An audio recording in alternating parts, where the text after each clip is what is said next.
they had three major policies that were going to be followed.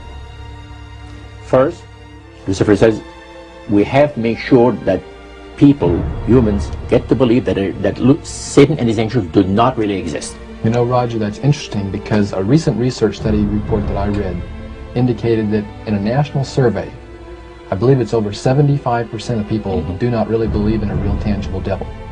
But there is one. Oh, yeah. The next thing, the three-parts policy that they had adopted there, the second one was to find a way of being able to get total control of people's minds.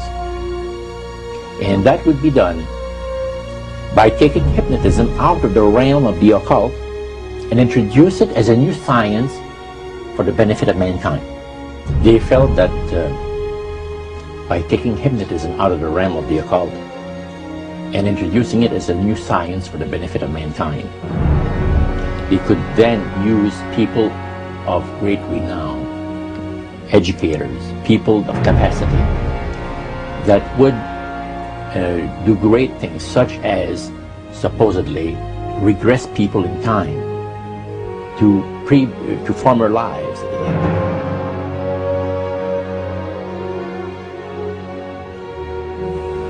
And of course, after the session is over, the person would not know a thing about ancient history.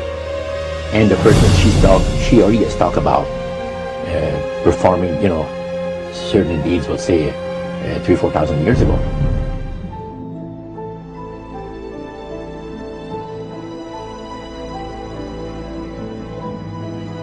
But this was their strategy. Now, what this would do for the thing is this, that it would create in the minds of the general public, solidly set in the mind of the general public, an unwavering trust in that great deception. So now this would be a way of de-Christianizing the Western world through the avenue of mysticism. The three things were, number one, that they did not want Satan did not want the human family to think that he or his angels existed. Right. The second point that you made had to do with taking control of people's minds. That's right. The third point was what? Was to destroy the Bible without burning it. Okay. See? And what was his strategy on that? On that, it was very interesting. Because after the Great General Council, it was decided that Satan would tutor Charles Darwin personally in setting up the principles of his theories of evolution. He was tutored by Lucifer himself, fallen Lucifer. And at that time, it was understood, Satan and his spirit counselors understood, that if a person was led to believe in the theory of evolution, it would, in his life, destroy completely the creation week of the Bible, the fall of man, and the plan of redemption. It would do away with it.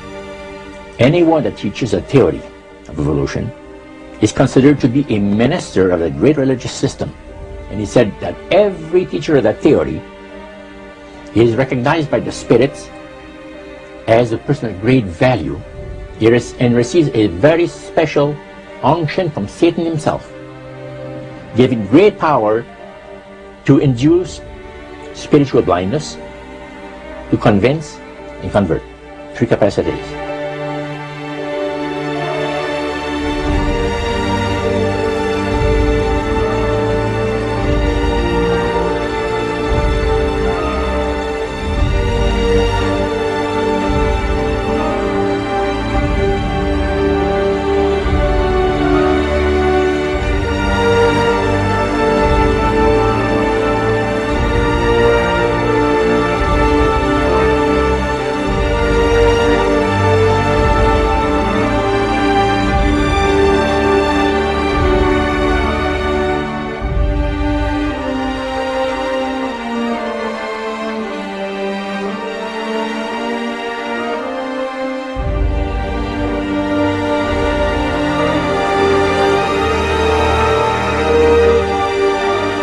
This is the grain plain, the Master's grain plain, for harvesting the nations, for harvesting the multitudes of the earth.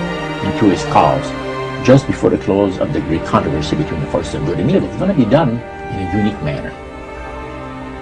This grand plan is going to take people are going to eat the stuff, because it says spirits, demon spirits, will declare themselves to be inhabitants of far distant planets in the galaxies that are coming to warn the inhabitants of planet Earth of the impending destruction of the planet unless something seriously proper is done to avoid it.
Use this metaphor. If you think about Aladdin and his lamp, you've probably heard of that one.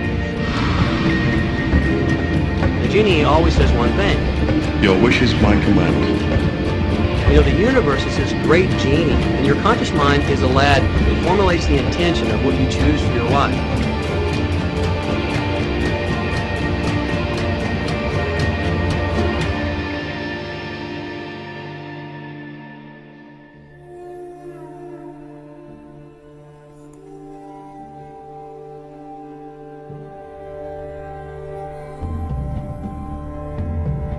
At the very heart and core of all these secret societies lurks the Kabbalah. It is a method of encoding information through a system of mathematics and numbers. These people that belong to the secret societies never dared to write down in any language what they knew, what it was that they were guarding, because then someone could steal it and then the secret would be out. So they took this knowledge and they made it occult through a system of encoding, encryption, one of which is mathematics, numbers. Another is architecture. Everybody wonder, why do they have a fraternal organization called the Freemasons? Aren't those the guys that build walls? You bet they do. But every wall they build contains the secrets that have been kept and maintained throughout the ages, and it's encoded in the architecture and in the measurements of the buildings and in the mathematical formulas used to derive the geometry and the shape, the length and breadth and height of rooms. It's all encoded there.